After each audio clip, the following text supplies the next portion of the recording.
Hello everyone, as you all know, this is Niharika Tiwari. So guys, we are back with another video and this video is related to your subject business environment. Right, business environment का एक important topic जो हम यहाँ पे discuss करने वाले हैं, ये है आपका नेक्स्ट पार्ट. आई थिंक ये आपका पार्ट 12 है. इससे पहले कि अगर पार्ट आपने नहीं देखे तो गाइज आप जाइए प्लेलिस्ट पे चैनल की और बिजनेस एनवायरनमेंट की प्लेलिस्ट में जाके आप वो सारी वीडियोस देख सकते हैं. राइट, इस वीडियो का टॉपिक थंबनेल से आपको पता चल गया है कि टॉपिक है आपका legal environment. Like legal environment को हम यहाँ पढ़ने वाले हैं बिजनेस एनवायरनमेंट से रिलेटेड क्या क्या चीज़ें हैं, इसकी मीनिंग क्या है, इसकी देन हम पढ़ने वाले इंपॉर्टेंस और हम बात करेंगे साथ ही साथ इसके फैक्टर्स की कि कौन कौन से फैक्टर्स हैं जो अफेक्ट करते हैं बिजनेस को, लीगल फैक्टर जो अफेक्ट करते हैं बिजनेस को. राइट, ये सारी बात हम यहाँ करने वाले हैं. तो इस वीडियो को लास्ट तक जरूर देखें. चैनल को सब्सक्राइब नहीं किया तो गाइस सब्सक्राइब कर दीजिएगा. वीडियो पसंद आती है तो आप वीडियो को लाइक करिएगा जरूर. राइट, और अपने फ्रेंड्स के साथ इसको शेयर भी करिएगा. सो नाउ हम इस वीडियो को स्टार्ट करते हैं. So guys, without any further delay, let's start this video.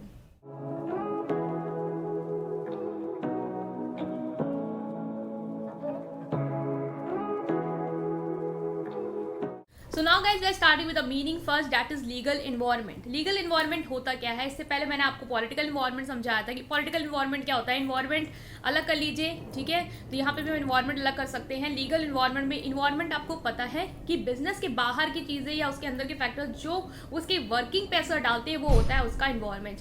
Right, यहाँ पे आगे लगा हुआ लीगल, तो फोकस किस पे आएगा कि लीगल कौन कौन सी चीज़ें हैं. लीगल हो सकता है आपका लॉस, आपकी पॉलिसीज, गवर्नमेंट के रूल्स रेगुलेशन, ये सारी चीज़ें जब आपकी एक बिजनेस की वर्किंग पे असर डालती है, उसे अफेक्ट करती है, तो वो हो जाता है आपका लीगल एनवायरनमेंट.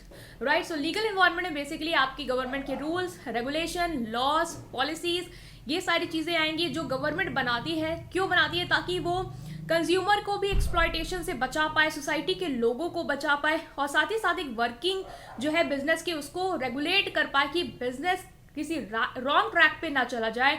सिर्फ प्रॉफिट को देखते देखते वो लोगों की हेल्थ के साथ ना खिलवाड़ करने लग जाए, वो अपने वर्कर्स को ना एक्सप्लॉइट करने लग जाए.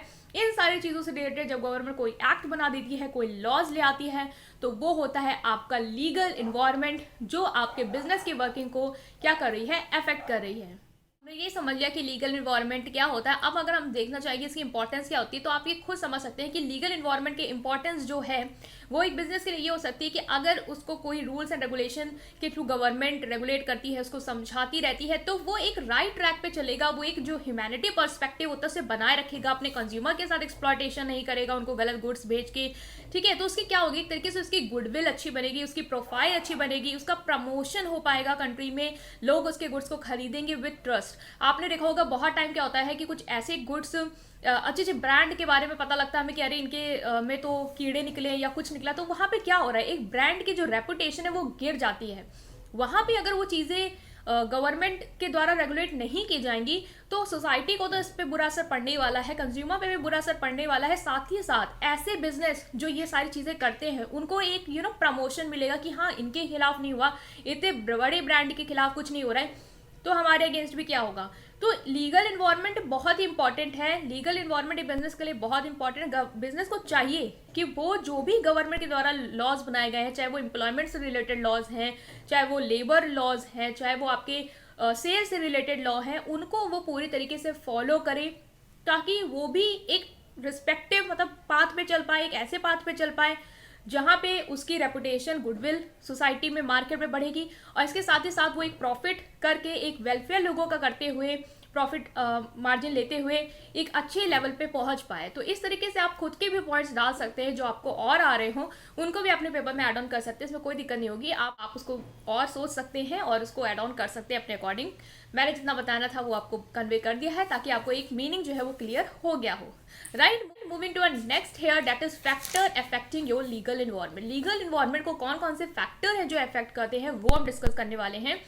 मतलब जो आपके लीगल एनवायरनमेंट में बहुत सारे ऐसे लीगल फैक्टर हैं जो आपके बिजनेस को अफेक्ट करते हैं, बिजनेस की वर्किंग पे असर डालते हैं. तो पहला यहाँ पे आ जाएगा आपका कंज्यूमर प्रोटेक्शन लॉ. आपने बहुत लोगों ने इस लॉ को सुना होगा, इसलिए मैंने इसे पहले भी डाला ताकि आप बिल्कुल ईजिली इसको समझने लग जाएं कि कंज्यूमर प्रोटेक्शन लॉ क्या है. ऐसा लॉ जो कंज्यूमर के राइट्स को प्रोटेक्ट करता हो वो लॉ. ये लॉ किसने बनाया है? गवर्नमेंट अथॉरिटीज ने बनाया है. क्यों बनाया है? ताकि जो कंज्यूमर के साथ जो बिजनेस गलत कर रही हैं, उन्हें गलत गुड्स बेच रही हैं, उनके खिलाफ क्या लिया जाए, एक्शन लिया जाए, ऐसे बिजनेस को बंद किया जाए ताकि एक जो सोसाइटी में वेलफेयर है वो मेंटेन रहे, राइट। तो इसलिए गवर्नमेंट ने बहुत सारे एक्ट लाए जो बिजनेस को क्या करने हैं, फॉलो करने हैं। तो ये तरीके से अफेक्ट हो रहा है बिजनेस को वो लॉ फॉलो करेगा, वो फॉलो नहीं करता है तो गवर्नमेंट उसके खिलाफ एक्शन लेगी, वो बिजनेस बंद हो जाएगा और फाइनली वो चीज़ एग्जिस्ट नहीं करेगी, राइट। तो इस तरीके से वर्किंग को इफेक्ट हुआ। कौन कौन से लॉ है कंज्यूमर प्रोटेक्शन में, जैसे कि आपका वेट एंड मेजर एक्ट है। इसमें क्या है कि जो भी लोग ये घपला करते हैं ना कि वेट गलत लेते हैं और कंज्यूमर को कम तौल के दे देते हैं, तो आप उसके अगेंस्ट इस एक्ट के अंदर आवाज़ उठा सकते हैं एज अ कस्टमर। इसके साथ ही साथ सेल्स ऑफ गुड्स एक्ट भी आपने सुना होगा। इसमें क्या है कि जो लोग गलत गुड्स बेच रहे हैं, जो गुड्स मतलब खराब है उनको जो सेल कर रहे हैं या एक्सपायर हो गए उनको बेच रहे हैं, उनके खिलाफ क्या होगा, एक्शन लिया जाएगा। तो ये आपका हो गया पहला इसमें कि कौन सा फैक्टर आपका इफेक्ट करता है, right. Moving to a next factor here after your consumer protection law, here is employment, ठीक है। एम्प्लॉयमेंट लॉ क्या है? एम्प्लॉयमेंट लॉ गवर्नमेंट ने बेसिकली बनाया है कि जो भी एम्प्लॉयज़ हैं एक बिजनेस ऑर्गेनाइजेशन में जो काम करते हैं, ऑब्वियस है बिजनेस अकेले तो चल नहीं रहा होगा, एम्प्लॉयज़ होंगे जो इसको चलाने में हेल्प कर रहे होंगे। अगर बिजनेस उन एम्प्लॉयज़ के साथ गलत कर रहा है, उनको सैलरी टाइम पे नहीं दे रहा, उनसे ज़्यादा वर्क करवा रहा है, आपको पता है कुछ टाइम लिमिट सेट है गवर्नमेंट के थ्रू कि आपको इतने घंटे काम कराने हैं, इतनी वेजेस मिनिमम देनी है। अगर आप गलत कर रहे हैं, आपके बिजनेस सिर्फ अपना प्रॉफिट सोच रहा है कि मुझे तो अर्न करना है, इनकी सैलरी से बचाऊंगा, इधर से बचाऊंगा तो मेरा पैसा, मेरा प्रॉफिट बढ़ जाएगा, तो वो आपको नहीं करना है। ये चीज़ आपको इफेक्ट कैसे करेगी? आपके अगेंस्ट एक्शन लिए जाएंगे इस एक्ट के तहत कि आप अपने एम्प्लॉयज़ के साथ ओवर एक्सप्लॉयटेशन कर रहे हैं, उनके साथ गलत कर रहे हैं और आपकी वर्किंग को अफेक्ट होगा। तो इस तरीके से बिजनेस की वर्किंग को ये फैक्टर क्या करता है, अफेक्ट करता है। आप इसमें अपने टर्म्स जो आपको और याद आ रहे हैं उसको भी ऐड कर सकते हैं। Moving to a next law here is that is contract law. Contract law क्या कहता है कि आपको किसी भी एग्रीमेंट में इंटर करना है किसी नेक्स्ट पार्टी के साथ, आपका बिजनेस किसी दूसरे बिजनेस के साथ कोई भी एग्रीमेंट साइन कर रहा है तो वहां पे कॉन्ट्रैक्ट लॉ बाइट करेगा आपको। आपके जो norms and rules and norms हैं जो कॉन्ट्रैक्ट लॉ के तहत आपके बिजनेस के लिए सेट किए गए हैं कि ये आपको सेटिस्फाई करने हैं, अगर आप किसी भी एग्रीमेंट में इंटर करना चाहते हैं दूसरे बिजनेस के साथ तो वो आपको फॉलो करने होंगे। तो ये बिजनेस की वर्किंग को अफेक्ट कर रहा है, क्योंकि अगर आप बिजनेस को ये लगे कि मैं अपनी मनमानी से ये एग्रीमेंट कर लूँगा, मुझे मतलब कुछ फॉर्मेलिटीज़ नहीं करनी, कुछ ये सब फॉलो नहीं करना है, तो ऐसा कुछ नहीं होता है। आपको कॉन्ट्रैक्ट लॉ जो गवर्नमेंट ने सेट किया है उसके रूल्स एंड रेगुलेशन को फॉलो करना है। तो इस तरीके से ये जो फैक्टर है वो आपके बिजनेस की वर्किंग को अफेक्ट करता है। Moving to a next here that is organisational law. Organisation law क्या होता है कि कोई भी ऑर्गेनाइजेशन, जैसे कि आपका कोई भी बिजनेस है, उसको एज अ जब वो एग्जिस्टेंस पे आती है तो उसको रजिस्टर करना होगा कि वो आपकी पार्टनरशिप के अंदर आ रही है या आपकी लिमिटेड लाइबिलिटी पार्टनरशिप के तहत आ रही है। मतलब जो भी आपकी बिजनेस एंटिटी है, जो भी यहाँ पे रूल्स एंड रेगुलेशन के तहत बनाई गई हैं कि पार्टनरशिप में कितने लोग हो सकते हैं या उसकी क्या फॉर्मेलिटीज़ हैं, वो आपको क्या करनी होगी, सेटिस्फाई करनी होगी आपको as a business. Limited liability अगर आप सेट कर रहे हैं तो वहाँ पे भी आपको क्या करना पड़ेगा, वो क्राइटेरिया सेटिस्फाई करना होगा। ये आप लोगों ने अकाउंट्स में पढ़ा होगा, ठीक है। तो ऑर्गेनाइजेशन लॉ वो सारी चीज़ें क्या करते हैं, वो सारे रूल्स एंड रेगुलेशन आप पे सेट कर देती है कि आपको अगर अपनी कंपनी को ऐसे रजिस्टर कराना होगा, उसके बाद आपको ये सारी फॉर्मेलिटीज़ पूरी करनी होगी, इसके तहत वर्क करना होगा। अगर मेंबर बढ़ गए तो आपको इस कंपनी के तहत रजिस्टर कराना होगा।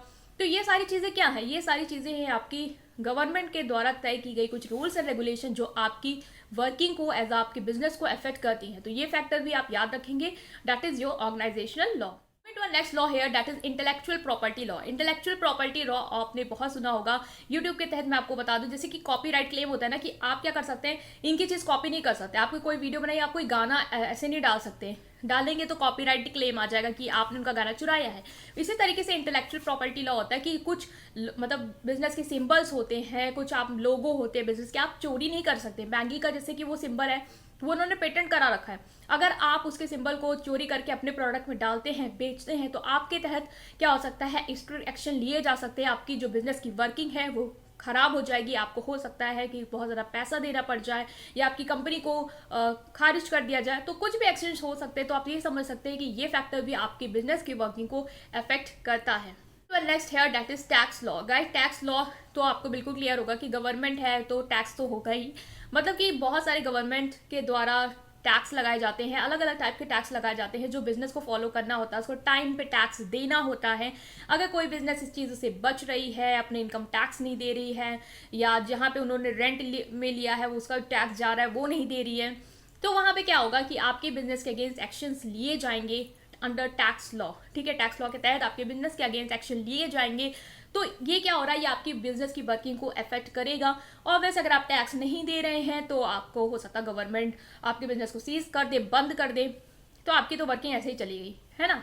तो ये क्या हो रहा है कि आपकी वर्किंग को अफेक्ट कर रहा है आपका ये factor, that is your tax law. Moving to a last section here, that is health and safety regulation. Guys, ये तो बहुत ईजी है। हेल्थ एंड सेफ्टी रेगुलेशन आप खुद समझ सकते हैं कि आप एज अ बिजनेस, जहाँ पे आपका जो बिजनेस है, जहाँ पे आपके लोग काम कर रहे हैं, वहाँ पे आपको हेल्थ और सेफ्टी रेगुलेशंस का फॉलो करना है जो गवर्नमेंट के द्वारा तय है कि आपका टेम्परेचर जो रूम का है वो इतना होना चाहिए, प्रॉपर आपकी लाइटनिंग की व्यवस्था होनी चाहिए, वेंटिलेशन प्रॉपर होना चाहिए, एम्प्लॉयमेंट के लिए हेल्थ से रिलेटेड जो भी सेफ्टी मेजर्स हैं कि अगर किसी को चोट लग गई तो आपके पास फर्स्ट एड जो है वो होना ही चाहिए। तो ये सारी चीज़ें आपको क्या करनी है, सेटिस्फाई करनी है। प्रॉपर वॉशरूम होने चाहिए, फीमेल की हाइजीन से रिलेटेड भी बहुत सारी चीज़ें जो है वो आपको करनी पड़ेंगी सेटिस्फाई। अगर आप नहीं करते हैं तो आपके बिजनेस के अगेंस्ट एक्शंस लिए जाएंगे गवर्नमेंट के रूल्स एंड रेगुलेशन के तहत, और इस तरीके से आपके बिजनेस की वर्किंग को भी अफेक्ट होगा, राइट। सो ये सारी डिस्कस कर लिए हमने फैक्टर, लीगल फैक्टर जो अफेक्ट करते हैं आपकी बिजनेस की वर्किंग को। इसके साथ ही साथ हमने समझ लिया कि इसकी मीनिंग क्या है और क्यों ये इंपॉर्टेंस है, राइट गाइस। तो इस टॉपिक को मैंने पूरी तरीके से कवर करने की कोशिश की है। स्टिल आपको लगता है कोई भी टॉपिक रह गया या कोई डाउट है आपको, तो आप उसे कमेंट सेक्शन में जरूर बता सकते हैं। और अगर आपको ये वीडियो पसंद आई है then please press like button and subscribe to my channel. Thank you.